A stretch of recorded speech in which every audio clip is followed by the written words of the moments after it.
All right, welcome back, everybody. Matt here with the Anchor Up podcast. Today, I am very, very, very, very fortunate to talk with my good friend Jake. He is the owner of LaunchPeer. So, if you're an entrepreneur out there and you're looking to start your business, know what you need to do next in a business, Jake is the guy to talk to. So, Jake, I just want to say thanks for coming on today. I really appreciate the opportunity to talk with you, learn more about you. I've read some of the stuff you've sent me that we'll get into today. You're a very interesting guy, and just from reading what I know about you, you have worked hard to get where you're getting, and you definitely can help any aspiring entrepreneur get through adversity in order to become successful. So, thank you. Cool. Yeah, thanks a lot. I'm excited to be here. Yeah, awesome. So I always started off kind of the same way. So if you could just give our audience just a little bit of an introduction about yourself, like how you started, where you've come from, and what got you to the point that you're at today. Yeah, for sure. So I'll start really earlier than I think most people would, just because I think that's important to what we're doing today. So when I was growing up as a kid, I grew up in Southern California. I'm in Charleston, South Carolina now. And my mom was a drug addict and my dad was an alcoholic. I'm very open about talking about that. So that's nothing new for people who know anything about me. And one of the things I realized was me being an entrepreneur started back then, even though back then I didn't really know what an entrepreneur was. I thought, you know, my definition of success as a kid from that kind of childhood was what I saw on TV, which was professional athlete, doctor like on ER, or a lawyer like on Law and Order. Like that's what success looked like for someone like me. And so I hate blood. So I wasn't going to be a doctor. I could never gain over 180 pounds, so I wasn't going to be a professional athlete, although I really tried. And so then I decided, okay, well, I'll go try to be a lawyer. So graduated high school, clawed my way into college, worked full time through college, and then went to school at night full time as well. So it was a lot. But during that time, I was still really focused on wanting to be a lawyer. Got accepted to law school towards the end of college, but then realized most law schools don't let you work full time when you go to law school, and law school is expensive for anybody who's a lawyer out there. You definitely know what I'm talking about. Yeah. And I was like, okay, well, what am I going to do? Like, how am I going to pay for this then? Because I'm going to do it. I'm going to find a way to do it. So I decided, okay, let me go look and explore options of what that looks like. And none of my family had ever been in the military before. I think the military had always sort of interested me growing up. I think every boy at some point is interested in that. And I was like, okay, well, let me look into it. And so this was around 2009. The economy was terrible because it was right after the crash, and everybody was joining the army after college because they couldn't find a job. So I'm very familiar. I I was a recruiter then. oh yeah, Yeah. so and you probably know this story too. It's just like I was going to go to be an officer because I was a college graduate. So I was like, okay, I'll go be an officer. But the wait time to be an officer at the time was like a year. Yeah. And I wasn't joining the army to like build a career in the army. That might sound bad, but I was really joining the army because I wanted to spend my time, serve, and then use the GI Bill to go to law school. I didn't want to wait that long, so I decided to enlist instead. So I enlisted, shipped out like I was like a month later or something like that. It was pretty quick. Was in Army Intel for about 3.5 years. Still wanted to be a lawyer, but towards the end of my career in the Army, I got matched up with uh, a mentor through American Corporate Partners. It's like a mentorship program for anybody who doesn't know, for people who are transitioning out. And he worked in tech. And if a lot of people who listen to this probably are familiar with Intel in the military, is really just a lot of like being good at computers and PowerPoint. So it was Yeah. like perfect for me. He's like, hey, you don't have to go to law school to make, to be successful and make a lot of money. Like you can go straight into this career. And so that's what I decided to do. Went into this career field as a business analyst working for a software development company. Did that for about 2 years, but that entrepreneurial itch that I got when I was a kid, like selling artwork for lunch money or hustling to just earn whatever I could to, stand in the pay for your lunch line at school versus the free lunch line in school. Uh, I started learning what entrepreneurship was as I started working in tech, because when you work in tech, it's hard to get away from the entrepreneur side of a community, whatever community that you're in. And at that point is when I decided, okay, I really like being an entrepreneur. I started surrounding myself with more entrepreneurs, and a lot of them kept asking me questions about how they could build their product. Like, hey, I want to build an app that does this. Do you know anybody who can help me, or can you help me do it? And this happened so consistently. I decided, okay, I could start a business doing this and be successful. So I did that part time for about 6 months, and then I just went all in, quit my job. Uh, Wife quit her job. We both went all in on starting this company, and it was a mess for the first 2 years. I mean, my wife had to go back to work. There's a lot of lessons in that, and I'm sure we can talk about that. But then all of a sudden, we got very clear on specific of who we wanted to help and what we wanted to do, and we went from the two of us and a couple of contractors all the way to 15 employees, an office, all that stuff within the next year. So it really took a couple years to get things off the ground. And then fast forward 5 years from that is where we are today. So today, what Launch Peers is a startup incubator program.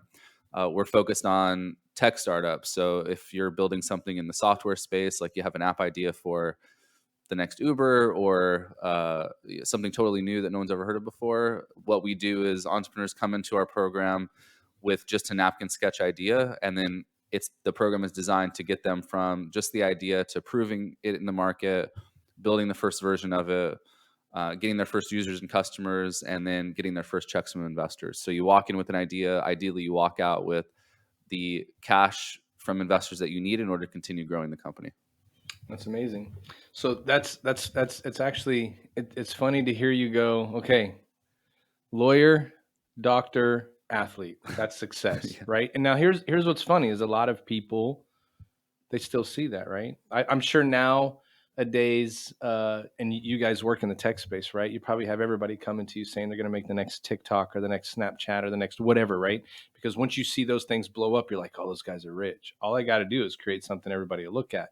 But what they don't realize is, just like you kind of found through that time coming out of the army, because you were fortunate enough to get, partnered with a program that allows you to talk to people to help you be successful on the outside, you realized, oh man, there's more to do than just that. And so if you wouldn't have had Mm. that opportunity, everything happens for a reason, right? So like it's the same deal. Like coming out of high school, I wanted to be a soccer player. I played soccer. I learned to play soccer in Germany. So that was my whole role. But then I was like, man, I don't want to get student loans to pay for college, right? So I was against joining them. I was a military kid, so I was against it. I didn't want to join the I see. military. I didn't want to go in. My dad was Air Force, stepfather was in the Army, and I was just like, I'm not doing it. And so as I got closer and closer, I was like, well, I don't want to go to college and get loans, right? Nobody's knocking on my door to be a soccer player in college. So I was like, oh, I'll join the military. And for me, it was a way to get away and to be on my own. Like that's why I did it. Right. On my way, be on my own. And for you, it was I need to go to law school, right? Same kind of deal. Right. But after I got in, my original reason for leaving was to be on my own and be my own person. And um, after that, what I realized, doing 22 years in the Navy, I was like, man, I actually did do it because I wanted to serve, right? And I liked that feeling of helping people, right? So I went to be a recruiter. And so it's just the choices you make down the line kind of get you to where you're going to be. And like you even said, you and your wife both went all in on it, right? We're Right. here to do Yeah. it. All in. Yeah, and there's tons. So you said that there was a lot of lessons learned in what you guys were doing, and I think a lot of people nowadays, they like I was just talking about, you and I both made decisions to go certain routes. We kind of stuck with it once we found that other alternative, and I think the key there is not being afraid to follow what you think is right. But the other problem is people get those bumps in the road that you and your wife experienced, and then they stop. They don't want to go any Right. further because like it's too hard. So walk people through, like, what are some of the things that you hit in a bump in the road to start your own company that you all of a sudden were like, oh, well, I didn't see that one coming, right? What are the things people should really think about when they're doing this, and how did you work through those, and what lessons did you learn on the back end of it, right? Yeah. So the first kind of bump in the road or mistake I made was thinking that if you build something good, that people will just find out about it. I didn't, because I didn't work in marketing or sales. Like I had never done a role like that before. And I just assumed because I was doing this part-time, and when Launchpeer first started, the first few years, we were just a software development company. We weren't an accelerator. We were just building software for startups. And the thing that I was doing part-time was I was getting these little contracts here and there from people that I had already known, or people that I met around town. Once we did that enough and I decided, okay, this could actually work, let's go all in, I should have waited, or at least should have put more effort into learning the importance of marketing and sales, like getting your work, getting your message out there. Because you can build, and this happens all the time with the startups we work with, they think if they build something great that people are just going to find out about it, and a lot of them think about the product first and then they think about the sales and marketing second. That's a huge mistake, because I know people who have mediocre products or services, or do a mediocre job at whatever it is that they do, but have a ton of customers and make a ton of money. But it's because they're good at the sales and marketing side of things, and that bleeds over into, ideally, you take that and then build a better version of your product, or a bigger product, or get better at whatever it is that you do. We didn't do that. We went all in thinking that the product was great, and so people would just find out about us.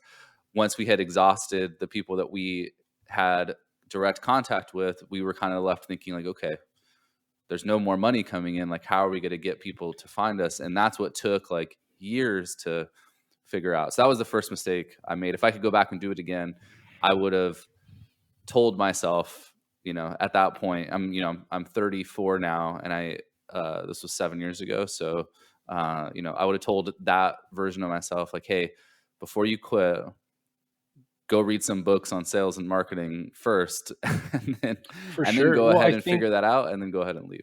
every profession's like that, right? Not just the technology space, but so I do real estate, right? I'm a realtor. Hmm. Um, my niche for my real estate business is helping veterans. I am a Right. veteran. I know what it's like to move and buy or rent a house when you don't even see it, right? So I can appeal to that. But the biggest problem that I had is that, right? I exhausted my friends and family, right? And I didn't get to the point where it's like you need to go out there and showcase yourself, right? So that's the one Hmm. thing that we learn in the military, right? Especially when you get into that leadership position, it's not about you. Like, you don't matter. It's the people doing the job that you're leading. You need to be there for them. Make them Right. shine.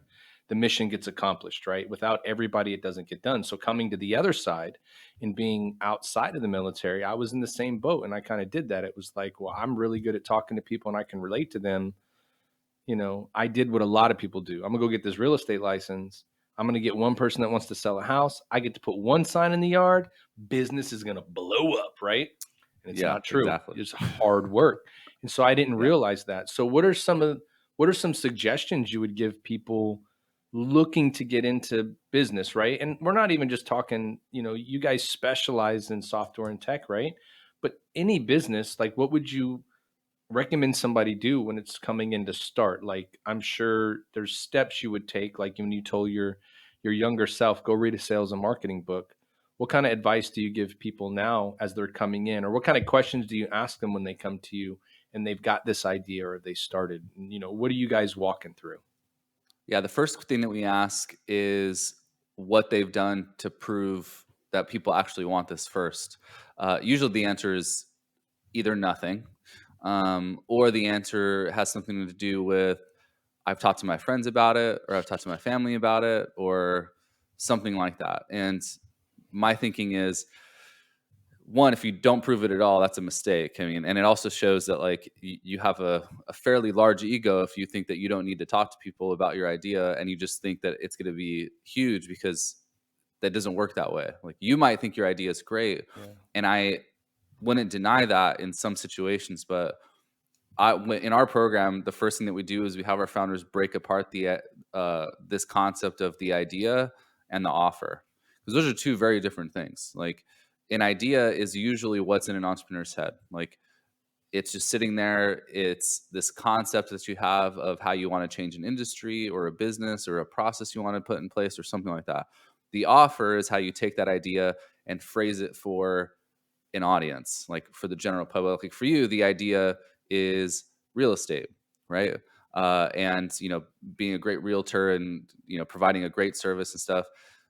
Well, the offer is being very specific to veterans and their needs. And because I mean, you can be a realtor for anyone. It's not like there's a Yep. special license for being a realtor for veterans, right? Yeah. You made your offer something very specific and then tailored your product around that offer.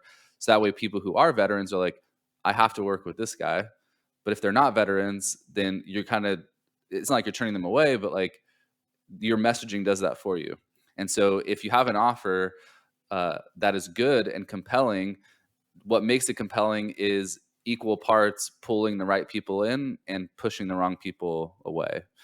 Most entrepreneurs don't think about that. They think the idea is what's going to capture the market. No one cares about your idea. Like, just to be totally honest, like your idea is totally meaningless because there's startups that fail every day and they have a great idea, even a great product to go along with it, but their offer is just terrible. It's too broad. It doesn't talk specifically to an individual's pain points or problem. And when you do that, it leads to people not being able to resonate with your brand or what it is that you're trying to do, which means that you will die a very slow death as a business, as you see. And this is what happened to Sure. us. Like the first couple years, we basically, and maybe this happened to you too, we would have a company come to us. Like when we first started off, we wanted to focus on startups, and that's what we ended up doing. But when a healthcare company came to us and was like, hey, you guys do app development, we really like you guys, can you build our app too? Sure. Why not? Let's throw up on the website that we work with startups and healthcare companies. And then when a small business comes to us and says like, hey, can you guys manage our social media? I mean, yeah, we can. Like, okay, now we do social media too. And it's Yeah. like, Yeah. Yeah. Yeah. and then our website just becomes this cobbled mess that doesn't talk to anyone or doesn't talk to anyone's specific Well, pain point. it's the Not doing early that is kind of scary though, yeah, you it's know? that early entrepreneurship, FOMO, that fear, right? If you don't Yeah, say yes to everybody, then I'm not gonna be making money, and if I'm not making money, I'm not gonna be successful, and so right. to your point, it happens every day. People forget, "This is what I'm building. I can say yes to everybody, and if I do that, I'll make a little bit of money, but what I've done is I forgot about the path I'm trying to follow." And so you're right. Then it becomes, I can just do whatever you want. I'm a handyman at that point. I'm Right. not specialized into a field. And as soon as you started describing the steps, I was like, yep, I've been there, right? I've been there. Yeah. I've seen it. We've done all of that. And it is, it's hard to get back away from it, you know? Now I would tell you in my specific industry, right? If I'm appealing to someone that's in the military to do their home sales, right? Then that's where I go. But fortunately for me, if someone that's not a veteran wants to sell a house, there's no difference in selling a veteran's house Right. to selling a regular. So for me, it works out. But if I want to be like an agent that helps sell houses, then you just can't run around and do 500 rentals, because then now you become a rental specialist and you'll get so many people that want to rent houses, which is important. But if that's not your focus, you're not out there hustling to try to find like a listing that you want to put on the market. So Yeah. um, you got to be specific, and that's, I mean, it's hard to not say no when you're first starting. You know, it's like Well, especially when you're hurting for money and you just need uh-huh, yep, the yep, money to bills do it. A lot of the depend founders on, we work with, yep, yeah, a lot of the founders we work with are married. They have kids. They have bills to pay. If somebody comes to them and says, "Well, I'll pay you X number of dollars for this thing that you don't really do, but can you just do it for me?" It's very hard to say no to that. yep. But you have to. Like, you Well, have to because get then to the that point person tells where their you say friends, no. yeah, they tell their Yeah. friends, and I got a good deal on it, and then they tell their friends, and before you know it, you wanted to do this, but now you've got all these people that want you to do the thing that you really don't want to do, but you can't say no now because you got so many people coming in the door, that you just see it as, okay, well, I'll just get by for a little bit doing this, and then I'll get back to that. Hmm. That's Right. it doesn't always happen. And is that particular situation, is that something why you see a lot of startups or people that have good ideas fail and close down, is because they do that yes to everyone and they don't stay specific to what they're doing? Yeah, I feel like it's less of that and just not even getting specific in the first place. Like, they don't even know how to Oh, do it because it's a really difficult thing to take an idea out of your head and turning into a really compelling offer and get specific. And a lot of entrepreneurs have a lot of trouble doing that. I mean, everybody has met an entrepreneur, and if you've met an entrepreneur, especially the ones who are kind of idea people, pulling the idea out of their head and something that's coherent and understandable is a very difficult thing to do, because we'll run off, and I'm not, I'm a hypocrite because I do this too, but like Oh, we me kind of too. run off on, we kind of run off on tangents of all these things that we want to do and these possibilities, and that is not something that's understandable for the general consumer who's thinking about buying your product. Like whatever's in your head needs to be translated into something and be made so clear and specific that if the right person looks at it, they think that you are driving in the car next to them, living in their living room, like sitting next to them at work. Like you know them so well, and you have phrased your offer in a way that makes to them seems kind of creepy that you know so much about them. But on the same token, on the other side, if somebody reads your copy or looks at your website and sees what's meant for the other person, that person's going to be repelled away from your brand. And that's when you know you have, like, when you're onto something, is when you have created an offer that is equal parts bringing people in that are the right people you want to work with, but then also pushing people out who are like, if somebody visited our website today at Launch Beer, can we do idea validation and product development and then marketing and fundraising for a startup or a business, like if they're building an internal product? Sure, the process is the same. But if that kind of company came to our website, they would immediately leave because they're like, nope, this is not meant for us. But if an entrepreneur who is at the idea stage and was ready to do something with the idea, and they've been thinking about it for a long time and they're just not sure what to do, if they visit our website, they're going to look at it and say, there is no one else out there who is talking to me the way that they're talking to me. And if you can do that and get it to that point where strangers are saying that and doing that, then you're definitely, it doesn't mean you're going to be successful. It just means like that's the first major step. And if you don't get that step right, nothing else is going to matter. You could build the best product in the world, the best team, get great press and all that stuff. But like, if you can't get that part right, then at some point it's going to, really hurt you, which is what happened to us. Like it took me years to get clear. And it came at a point when I was about ready to quit. This was about like that 2 years I said was really Yeah. difficult. At the end of that 2 years, because my wife had to go back to work, we weren't making as much money as we wanted, which didn't feel good. I had two kids at the time who were young. Like I think they were like 6 and 4, 7 and 5. And I was like, this isn't fair to them. I got to figure something else out. And so I did two things at the same time. On the one hand, I started applying for jobs. I was like, okay, I was making good money before I left to start the company. So I was like, well, I can just go back to work and make pretty close to the same amount of money I was making before, which was great. Like more money than my family's ever made. I was homeless for a time when I was a kid. My family's never made more than like $20K a year. I was making way more than that. So like not the end of the world. But on the other side, I was like, well, if I'm going to be looking into that, why don't I just try to be crazy and get very specific and focused on whatever offer we're presenting to the public? Because I thought it wasn't going to work. I was still locked in the mode of, if I turn people away, then it's going to hurt us and we're not going to make this money. But I was already looking for a job. So it was like, it kind of gave me the freedom to like, You couldn't lose. just go ahead. Yeah. It was like, if I lose, I could just get a job. Like, but now is a good time to just be crazy. Cause if it's like throwing a Hail Mary, if it doesn't work, it doesn't work. Oh, for But it sure. did work because And like that's what's the time, crazy, right? I mean, it worked so well that like from that point, when I made that decision to 6 months later, I went from almost quitting, shutting it down and going and getting a job to 6 months from that point, having 15 employees in office instead of working above my garage and like payroll and stuff. I was like, Yeah, yeah. huge change. Completely different set of variables and stressors than where's the Yeah. money coming from. Now it's like I need the people to help. That's it's just funny that I don't know. You watch movies and you watch TV and you hear motivational people speak, um, they always find the right thing to do Hmm. when there's no hope. And I think Yeah. the reason for that is what you just said, right? I had nothing to lose. Yeah. I'm either going to go get a job because I know I could do that. I know I could get a job. But while I'm waiting for people to call me back, I'm just going to do this. And when you did that, boom, it takes off, right? And it worked out. And it's probably one of those situations where you're like, I can't believe like it was that. And here's it was that easy. I just had to do that. Hmm. I just had to do that Well, one that it thing. was very frustrating when it happened. I was like, I could have done this 2 years ago, you know? Right. But that's what I mean. But then let's talk about it this way though. Would you be able to help people as well as your company can if you would have never went through that 2 years?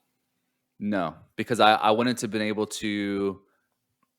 I feel like it would be hard to impart this lesson on people without having gone through that part myself, you know? Like, Yeah. getting a lot of people speak broadly about this topic, you know, like, oh, you got to get clear on your offer, and you got to, you know, and a lot of times when I see it, it's kind of like platitudes they read from like some Tim Ferriss book or something, you know, but Hmm. it's like not from actual reality. Like for me, it was actual reality, you know, from a person who was married, who had 2 kids, who had a good job, came from a rough background.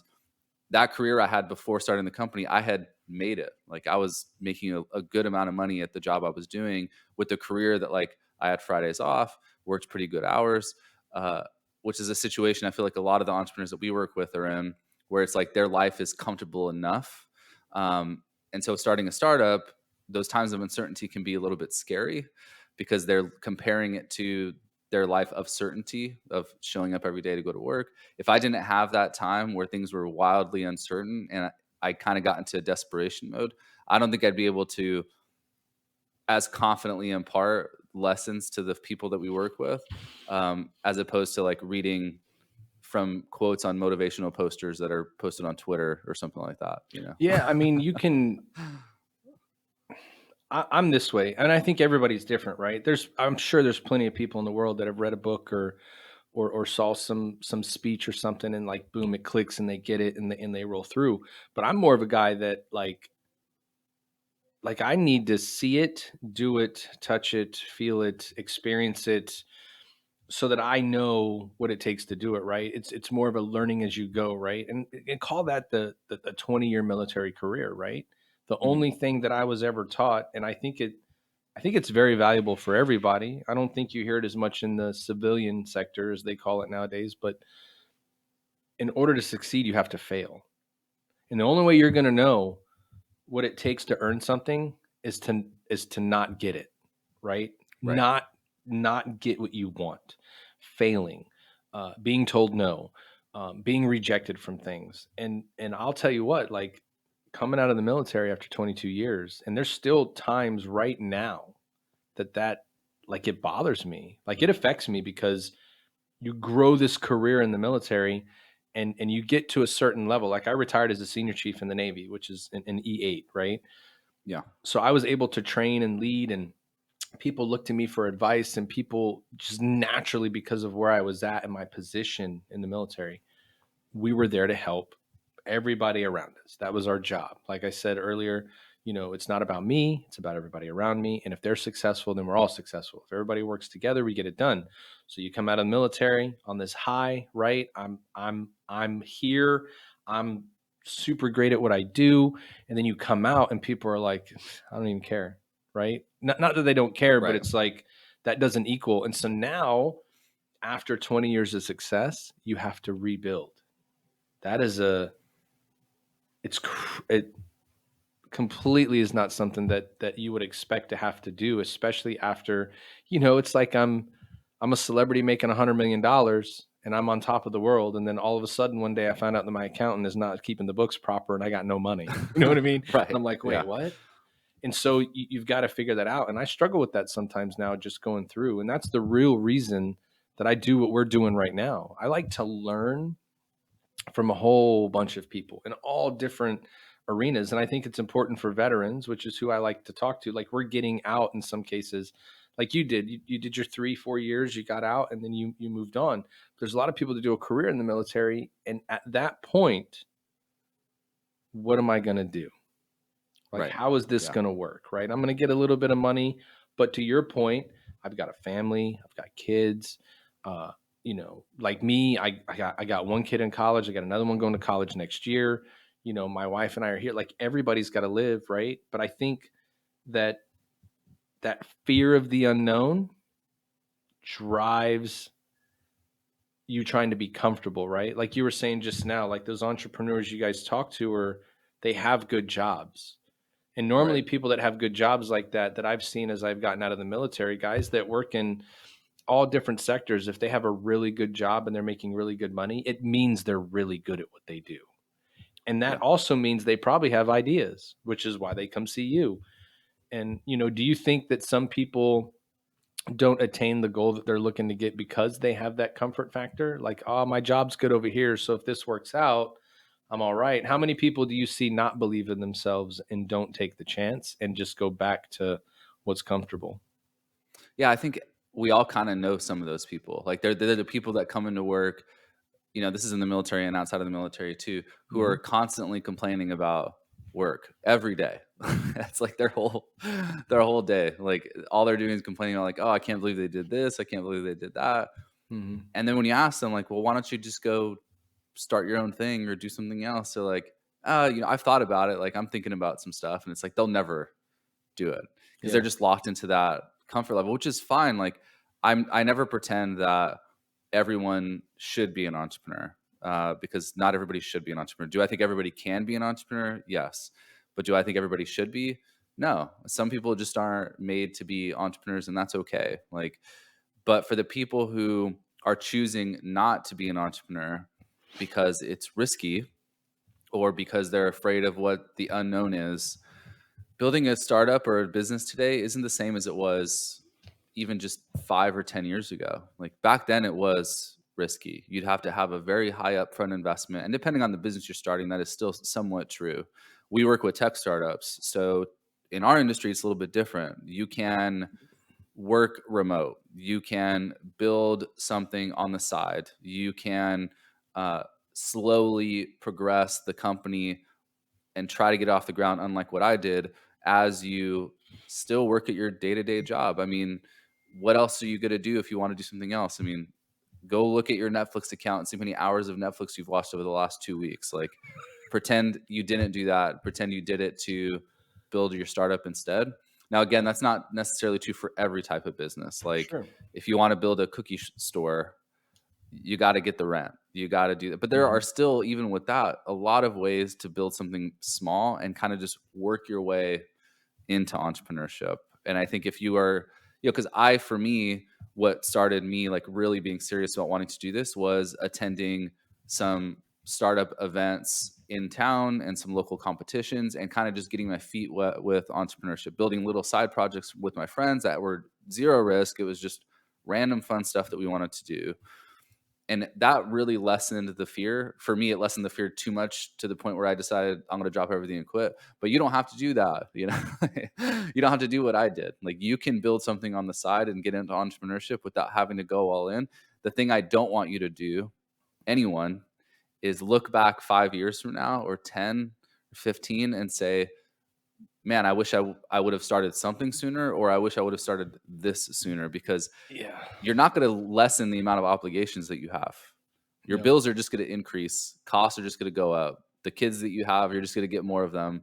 Uh, you know, None of that stuff will lessen. So there's no better time to start a startup than when you had none of that, which was like pre-bills, pre-mortgage, any of those things. Second best time is right now. The worst time you can do it is like continuing to Never. wait until your obligations grow, and then the risk factor does just keep going up because Yeah. you have more to lose. So Yep. if you're going to do something and you're listening to this, like, do something right now. Like, nothing drastic, but at least do something. Yeah, but I mean, even the smallest thing that someone can do to take that chance into entrepreneurship or start their own thing or be their own boss is to some people a drastic step, right? Like Hmm. that to do that and be on your own is a very, very unique comfort level. And if Hmm. you are an uncomfortable person, I think fear keeps a lot of great people from doing that, right? Yeah. Um, but at the same time, I mean, we learned all the time there's no good time to do anything ever at all. Right. Nothing. There's not a perfect time for anything. The best time to do anything is right now. And you just said it, like right now. Don't wait. Like it's funny that you just said the comment like don't wait and go 10 to 15 years and look back and wonder what if, right? We say that to people all the time about marriage, about, uh, you know, jobs that you maybe could have taken or promotions that you could have done or an opportunity to move somewhere, right?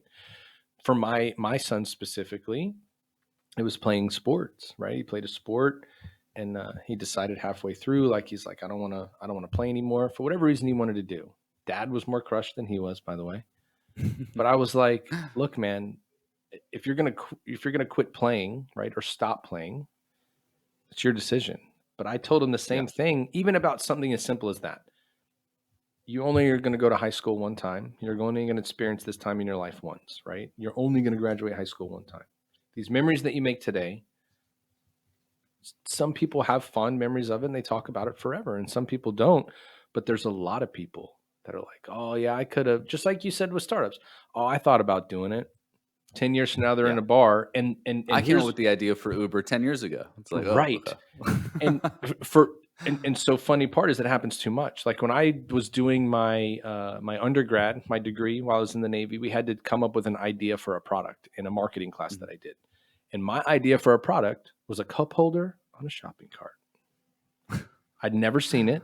I was like, you just put your cup in there and walk around the store instead of it falling all over the thing, right? Right. I swear to God, like 5 or 6 years later, I started walking into grocery stores and Targets and all these places, freaking cup holders on shopping carts. And I was like, Yeah. oh my gosh. And could it have been great or big? Could somebody have already done it? Maybe. Maybe it was already in the works, but I don't know. And I never took Maybe the chance. not. Yeah. At the time, I was like, I just need to get a good grade in this class. Right. Right. So let me come up with a good idea. And come to find out, the idea that was there is one that you could do. And so when you pass those up, it's like anything all the time, you know, and especially with being a military recruiter for so many years, we would talk to people and guys would be like, oh, I was going to join whatever service a long time ago, you know, but I didn't. Or the one that we hear more than ever from a lot of people, especially in certain parts of the cities and of the country where you go, far too many people that haven't attained a successful track like you did, like you took that chance and you became successful and everything you've done before now has led you to this point. Those people that have never taken that chance and become successful on themselves, we'd always hear them go, oh, I got out after 5 years and I kick myself in the butt for it every day. I'd be retired now. And it's like, well, after talking to you today, I'm thinking, well, what chances did you pass up after you got out that you wouldn't even be thinking about the fact that you didn't stay in the military for a career? Because we already know that you Right. complained about it every day when you were in. That's why you Yeah. got out, right? And with everything, you know, we would talk to kids all the time that said, hey, I talked to this guy and he said that X amount of service is crazy. You don't want to do it for this reason. And they're going to treat you like crap and all that. So we would tell them, why don't you go back and ask that person why they got out? 9 times out of 10, Yeah. they got kicked out or they blamed the world on all of their problems and they never wanted to take a chance, right? They never wanted to give it a Right. fair shake. And so it's like the world is like that today too. The barrier to entry and everything is great because there's a lot of fear around the world, right? Like Yeah. supply chain and gas prices are up and what am I going to do if I catch, you know, COVID and I got to be careful and I got to do, like everybody's all so worried about the precautions to everything. Like that entrepreneur spirit, those people, you fearless. They, you know, it's gonna be scary. Just got to face that fear, right? And you know, I Yeah. think that people listening today, I hope they can see that believe in yourself, take a chance, and bet on you. If you do that, sky's the limit. And then you just get partnered with the right people and they'll help you through it. There's so much help and resources, right? Like for what you guys do, you know, it helps people realize that it's going to be okay, you know, and in you, it's, I've already been there. I've done all these things. I'm going to tell you what not to do because I've already done it. Yeah. And Already let's made the go for it. mistake. Yeah. But you know what? I would bet you that a lot of people still make those mistakes. Oh, 100% Yeah. every day. Because they are like, that's not going to happen to me. Yeah. Everybody thinks that. Even I think that sometimes. And Yeah. it's like, Yeah. because as entrepreneurs, we do have to have some level of ego, right? I mean, there just Oh, has for to be sure. some there. Because if you had no confidence in yourself, or your ability to overcome the issues other people have dealt with, we would never do anything, because we would always be living in fear of like, well, what if that happens? Like, oh, I'm just not going to do it. Like, but it has to be a healthy amount. Like for Oh, us for at sure. LaunchPeer, our job isn't necessarily to, somebody said this the other day, one of our founders said this, and I thought it was good. It's like, LaunchPeer isn't here to tell you what to do. It's here to give you guardrails between what you should and shouldn't be doing. And then it's your choice to drive your car over the guardrails or to stay within those guardrails. And for a lot of entrepreneurs, they either have no guardrails at all, or their guardrails are so constricted that they will never change. Like there's just no way that they will deviate from the current thing that they're doing. Like, and so they'll never really become entrepreneurs because they're just so locked into like, what does my life look like right now? It's too risky for me to make a change. I'm just not going to do it at all. Don't do that. Like if there's one lesson I hope that people get from the show, especially the veterans who are listening to this, veterans make great entrepreneurs. Like whenever people apply to our program and we're looking to try to spot people that would be a good fit, and we take a lot of factors into consideration when we're trying to enroll someone into the program. If they have veteran as part of their background, as long as they weren't like dishonorably discharged for obvious reasons, we look at that really favorably, because at least that tells me that this person is probably, if they weren't kicked out, coachable. They understand how to take mentorship. They understand what hierarchy looks like. They understand to a certain extent how to work with other people, hopefully. They have some level of grit and determination, because you at least had to build that a little bit in the military. Those are great characteristics and traits for an entrepreneur. And if you're thinking about being an entrepreneur and you're a veteran, don't let those skills go to waste by sitting in an office for 40 hours a week when you don't want to. If you want to do that, and that's great. I'm super happy for you. But if you feel like your talents are wasted by doing that, please, whether it's us or anything, like every town has an incubator program. Ours is a little bit different, but go find someone to help you take that skill set that you have and that internal drive that you have, and go do something with it now. Don't wait 10 years to do it when some Yeah, fake thing is no, going to I happen that's think going to give you like the green light or something. for sure. Well, veterans are good entrepreneurs because they're disciplined and they can hold themselves accountable, right? And so Yeah. that you hear that all the time. Veterans make the best this. But I think the problem is, as a veteran and being in a veteran community, you know what we like to do, right? Tell all Mm. our buddies the stuff that happens that's really bad, and then everybody else is like, "Oh, I'm not going to do that." So veterans on the Yeah, that's true. opposite end of the spectrum than an entrepreneur is, right? Because I would imagine that entrepreneurs that hear what you guys are telling them, you're putting those guardrails up and you're going, "Look, we've done it this way, or we've seen a lot of people do this, and every time somebody's done it, they've gone off the road, right?" Yeah. And when that entrepreneur goes off the road, their spirit is going to go, "Well, I had to try. Like I had to be the one to make it through. And if I wouldn't have tried, then who would I be?" And you're like, "Yep, that's exactly the thinking that you need." But those Right. entrepreneurs are willing to fail, right? That's, I think, another key is true entrepreneurs are willing to fail and bang their head against the wall until they get it right. And they're just not going to give up. They're fearless. Whereas veterans, we're fearless to a certain extent. Like Yeah. I'll go run, like True. people are shooting, I got it. I'm going to go do that all day long. But you put a veteran into an entrepreneurship where they've got to start their own business, they're like, "Man, I'd rather be getting shot at right now." And you're like, "What?" He's like, "It was way less pressure because the fear of the unknown and what's going to happen next is not trainable as an entrepreneur, right?" So as a No. veteran, you're way more equipped than you think, because even though I trained you what's going to happen in this scenario, it doesn't always happen that way. And you just figure it Right. out.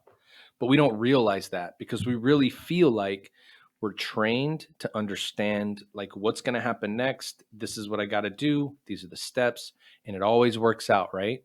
But you always have the military version of Launchpair out there. You have your mentors and your senior enlisted guys that they've been around the block and they've done it. They can see it's coming and they kind of set you into the path that you're going to kind of make the mistake, but they know that you'll get through it, right? They Right. allow you to make mistakes to grow, but they don't allow you to make those mistakes that are detrimental. And I think that's where you guys come in with entrepreneurs. Like you're going to make the mistakes, but let me tell you, like the showstoppers, right? Like if you do these things, it's going to be very detrimental. And I think that's case by case. Are you a single guy that it doesn't matter, or are you married with 3 or 4 kids and you got to pay a mortgage? Like the level of risk for those two people is completely different. Yeah. And it just goes through. But I like that you guys see that in a veteran, and you're a veteran yourself, so you understand, like you had to go through adversity, right? You had to learn how to work with people even if you didn't like them. Like you had to do that. Yeah. There's no other way to get through that career or enlistment unless you learned to do it. Like you had to realize, like, the easiest way to get out of the military is to do your time the right way. It's the easiest way. Right. If you try to do it any other way, those are the people that come out and they hate it. But what's really crazy is those are the people that are always looking for all the benefits that come from being in the military. You know what I mean? Like you hated it Yep. while you were in, but now you want to take advantage of all this other stuff that you get for serving. And Yeah. so it's, they all deserve it though, even if they hated their time. But it's just one of those things. I think it's interesting to see how it plays out. Have you guys ever thought about getting into the Skill Bridge program? Are you familiar with what that is coming out of the military? A little bit. Yeah. Yeah. We're one of the initiatives that we have this year, because we're kind of in growth mode right now, is partnerships, PR. Not as many people know about us as we want to know about Sure. us. That doesn't mean we enroll people at a pretty good clip, but as a founder, I've spent a lot of time over especially the last 2 years, really refining our process. And you'll find this if you're an entrepreneur, like there's going to be time when you're growing really fast and you kind of have to take your foot off the gas and focus on doing maintenance on the car, like maintain the Yep. speed, get in cruise, make sure all your processes and systems are good, your customers are happy, people are getting the result they're looking for. And then once you've done that, go ahead and put your foot back on the gas. At least that's how I run my business. Some businesses don't run that way, especially venture funded businesses. They'll just like keep the foot on the gas and try to repair the car as it's on the road. Sometimes that Yeah, works and yeah, yeah, sometimes for it does sure. not. I mean, For sometimes you got to us though, slow down to go fast. yeah. And so for us, we slowed down, we went in cruise control, kind of made sure that our process and our systems and our program was really fine tuned. And now we're at the point where it's like, okay, well, what's the next thing to do to put the foot on the gas? And one of those things is to partner with people, get our name out there, let people know that we exist a little bit more than what we've done in the past, because now we're ready to do that. We've refined everything, made it as perfect as it can be. Although a founder will never feel like their product is perfect, but it's gotten close enough for me to feel good about it. And now we're ready to grow. So Yeah. yeah, I think for us, partnering with companies like that or getting listed in a place like that is super important for us as we go Yeah, into the because end of 2022. the military has that deal with Skill Bridge where they can, the idea behind it, and I think where you guys would be different is I don't know if you'd necessarily be able to do Skill Bridge, because Skill Mhm. Bridge is like you hire someone to come work at your company, and Right. then they had the opportunity to get a job offer at the end of that, so it gives them an opportunity to get into the workforce. It's becoming more and more popular now. Like they just started it when I was retiring. But I think for you guys, I think anybody listening to this now, active duty, veteran, doesn't matter. Like you said it multiple times, you can do this stuff on the side, Yeah, right? we've You had have, active duty people. We've had active duty yeah, people in our program actually. So yeah. one of them had to take a break last year because he ended up suddenly getting deployed for a year. He didn't think he was going to get deployed, but we just had him pause enrollment. He was gone for a year. He came back, and then he just picked the program up again. And I'm sure he The way had our things program, that he could jump into it from that deployment that yeah. he worked on while he was gone. I mean, Well, and see, the thing for our program that makes it different is that we're fully remote. It's part time, so you only need somewhere between 5 to 7 hours a week. We don't have a cutoff time. Like most accelerators and incubators are like 12 weeks and you're out. For us, it's 12 months, but that can be extended based on different circumstances. Um, well, I think that's we more realistic though, right? Like For just it's gonna, life, yeah. I yeah, mean, for 12 weeks to for start a business. If that was that easy, what are you going to everybody would do in do it. that? I Yeah. know. That's why I never really liked the traditional incubator and accelerator model, other than for what it really is, which is honestly, it's really more about just networking. That's really what Mhm. most accelerators and incubators are for, which is great and very valuable. But they don't build your business or even get you to the point where you're able to do much during that 12 weeks. Most of it's about meeting good people, which is no knock on them. That's great. But No, that's that's not an absolutely incubator or an essential. accelerator. But you guys It's have more than that, right? You're more of like you're like a right, mentorship program for these people that it's almost like there's services out there that do it. The Small Business Association has, companies and entrepreneurs that'll mentor people, but you guys are doing the same thing. You're just not going, give me your money. Thanks for the right. 12 weeks. You're out. We'll give you another 12 weeks if you need it. And then, you're paying more. It's just good to, you guys are doing it different. And that's where, you take the gas off and you go get it refined and fixed up. Is there any, because like you said, right, you got to get into your niche and you got to know what you're looking to do and you can't say yes to everybody. Are you guys tech focused, or do you guys help like any entrepreneur? Is there any area where you're like, oh, we're not going to touch that, right?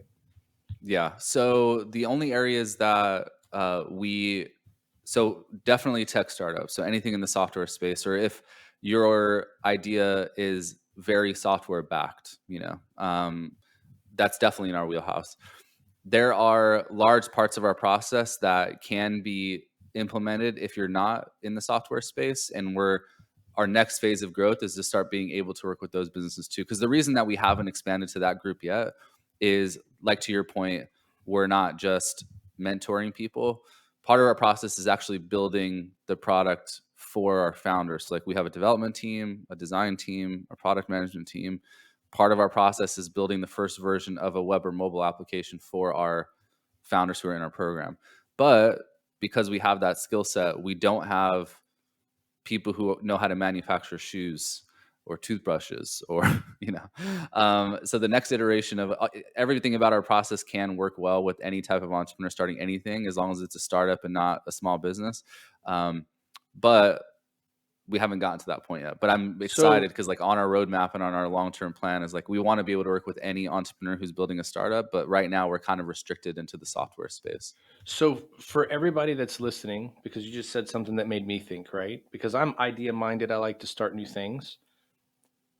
Can you just walk people through and maybe just help me understand? Maybe I just don't know Yeah. the difference between a startup and a small business.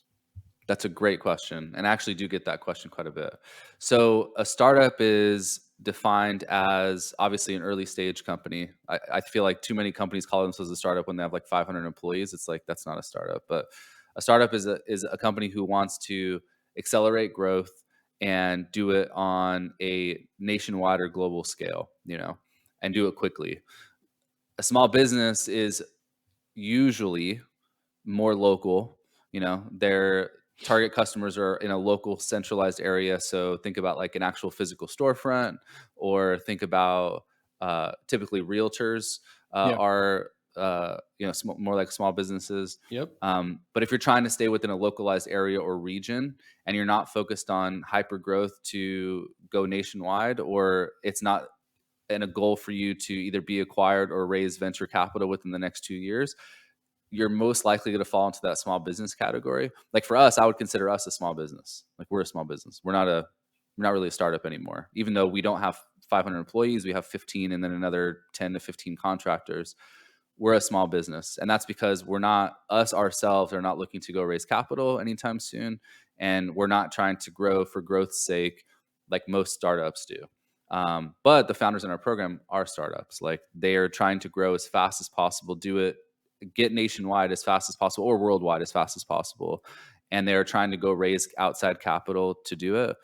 If you're raising outside capital to do it from investors, you are definitely building a startup. If that's not, and you're looking for bank loans or something, then it could be a little bit of wiggle room.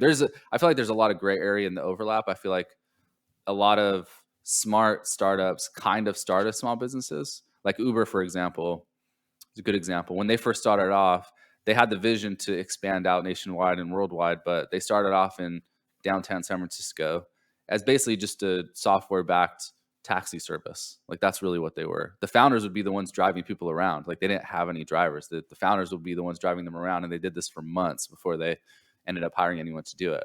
Well, they were kind of a small business then. They didn't really become a startup until they actually implemented the stuff to actually go nationwide. So there's some gray area there. I haven't really found a small business that I don't think could be a startup. It's a more of a mindset thing of like, does the founder want to scale, or are they comfortable with keeping things local, small amount of customers, small team, small market?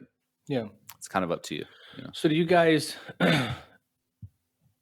when someone like, so if someone was to reach out with you guys, like, Hmm. towards the end of what we're doing, I like to always finish off with like, so walk me through, like, if I wanted to figure out if you guys are the right fit to help me, how would I go about like doing that? Do I, Hmm. how would I connect with you guys? And what is that initial part of we can help you or we're not the right fit for you? What does that look like? Yeah. So if you're interested in learning more about LaunchPeer, you can go to launchpeer.com. On that page, it gives everything about our program. And then there's a button on that page that will send you to like a 15-minute video with me breaking down like our entire process step by step. Once you've watched that, then you can decide whether or not for you, if LaunchPeer is a good fit for you. If it is, the first step from there will be you sitting down and having a conversation with a member of our admissions team. It's really not a high pressure conversation. It's really just us spending about 15 to 20 minutes just asking you questions about what's your goals, what's your idea. We always sign an NDA before those calls so people don't have to be worried about talking about their idea. Making sure that what someone is looking for and what they want to build aligns with our capabilities. At that point, if it does, then we'll tell you about more detailed customization on how our program can work for you, because we work with founders all the way from like they're in college to active duty in the military to 30 years experience working for companies like Forbes or whatever. Very big range. And so our process, even though we have these guardrails, it usually gets customized a little bit based on who the founder is, right? Right. So we'll walk them through that. And then at that point, if you want to continue, then our admissions team will put together an admissions packet for you, which includes like just some general information and then an admissions video that somebody does, just telling us why they want to join LaunchPeer. And then our admissions committee meets. Typically, it's once a month or biweekly. It depends on the time of the year. Look at everybody's admissions information, and then we send out either an offer to join the program or a rejection letter based on anything. But most of the time, when founders get rejected, and it's gotten to the point where it's gotten to the committee, it's usually because of uh, something more along the lines of, is the founder a cultural fit for the program? Do they seem coachable?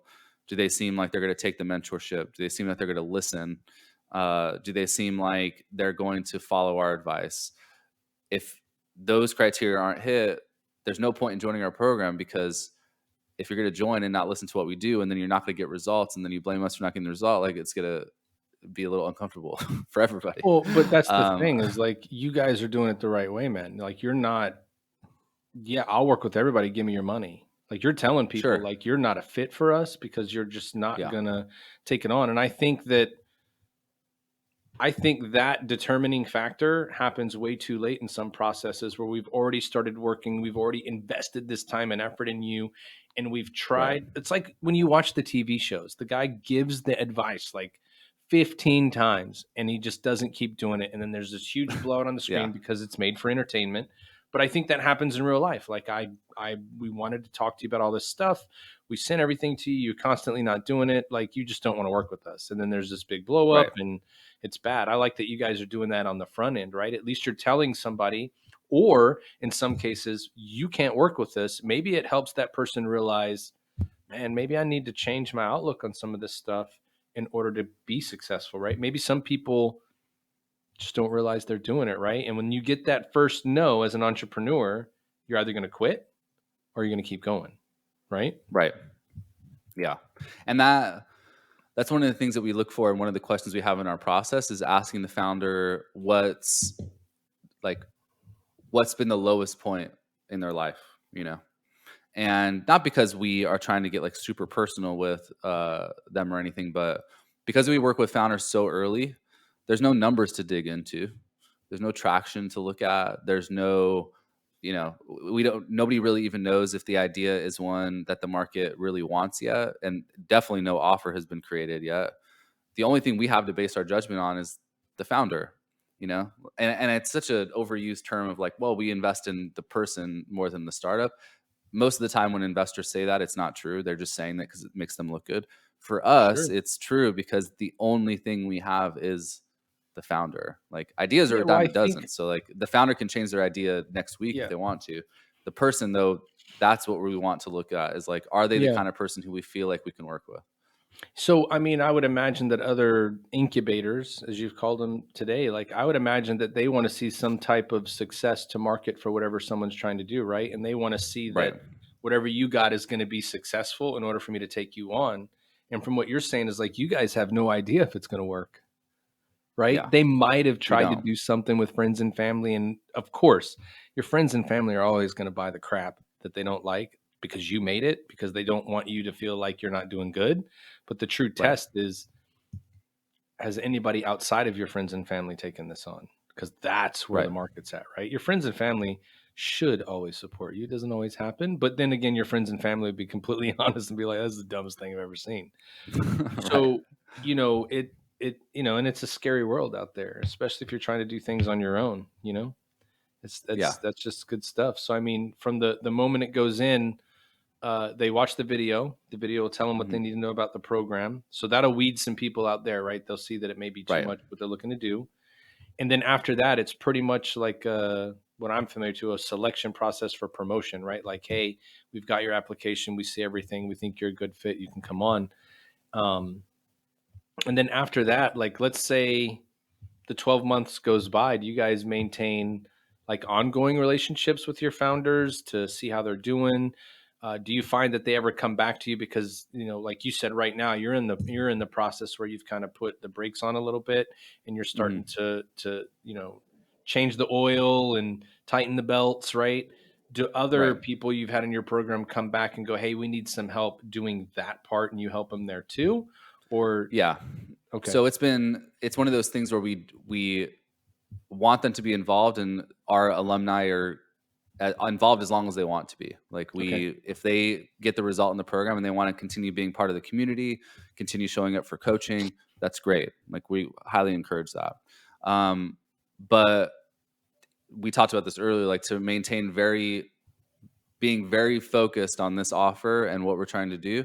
We know that our specialty is getting our founders to the point where our graduates get to, and then it's time for them to go work with someone else. Like I could divert our attention and say like, well, now we're going to have this other offer of like, we're going to help you do marketing after, and we're going to help you do this and that. Maybe one day we will.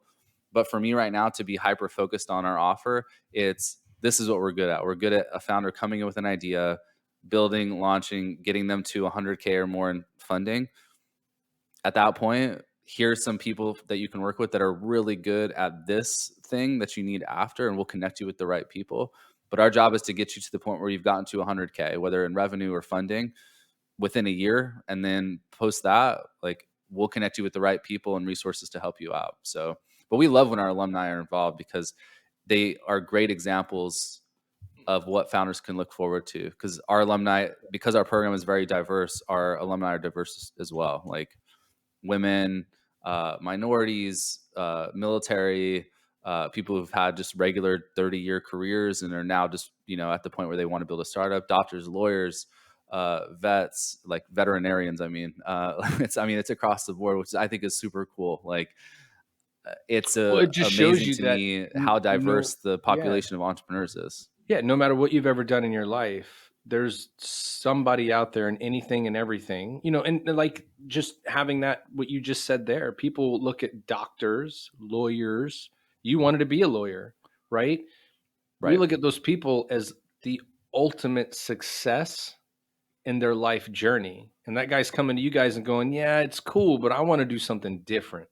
And most Right. people that are normal are like, what do you mean? The doctor that's making all that money wants to do something different. It just shows you that there's people that want to do things for more than just money. You want to do it Yeah. because you like it. You want to do it because you believe in it, right? And that's why doctors become doctors in most cases. Most doctors have experienced something in their past through friends or family that drove them to want to do medicine because of something that happened. But that doesn't mean they don't have other dreams, right? And so when you Right. see that, it would be crazy when you walk in the door and be like, man, this guy was like the ultimate surgeon and whatever, and he's graduated this program to sell candy or something. You know what I mean? It's like, Yeah. how does that work? And it's like, you see that passions outweigh money, right? It should. Yeah. Well, if you have that entrepreneurial itch, it's never going to go away. It's just a matter of like, are you going to do something with it or not? Yep, for And that's sure. it. For sure. Well, again, Jake, I appreciate all the time today. Like it was, Yeah, I had for sure. a good time just learning about how that journey goes. Right. And again, I'm in that fashion of like, I have tons of ideas in my head. I would like to do a ton of things. You look at things and you think they're not good. You look at things and think that they could be good. Like I said, I probably could have invented a cup holder on a shopping cart, but I never took the opportunity to try to make it happen. But when you look at just everything you guys are offering, you know, people being a veteran yourself and helping veterans and just anyone to realize that dream of self-reliance, right? Hmm. Being your own boss. Everything that happens in your life is all about the effort that you put in, and knowing that you guys mentor them through that process. It was really good to learn about it. And I hope people learning to that are listening today are going to reach out to you guys for assistance, because you know, I might have an idea or two that I'm going to shoot your way, right? Just to say, hey, I would like to see how this works. And if you watch the video and it doesn't match, then it's all good. But Yeah, all I think good. it's I think it's just it's a great thing you guys are doing, and I just appreciate that you guys have taken the chance to do it and not been the type of people that are only concerned with how much money you're going to make from it, and more concerned about, you have this idea, you want to be successful, and I want to see you succeed, right? Like that's our Yeah, whole goal, right? Because you guys have looked at it. If you're successful, then that means we are too. Like right. our success drives off of you, and that's, you don't see that very Exactly. much. Yeah. Cool, man.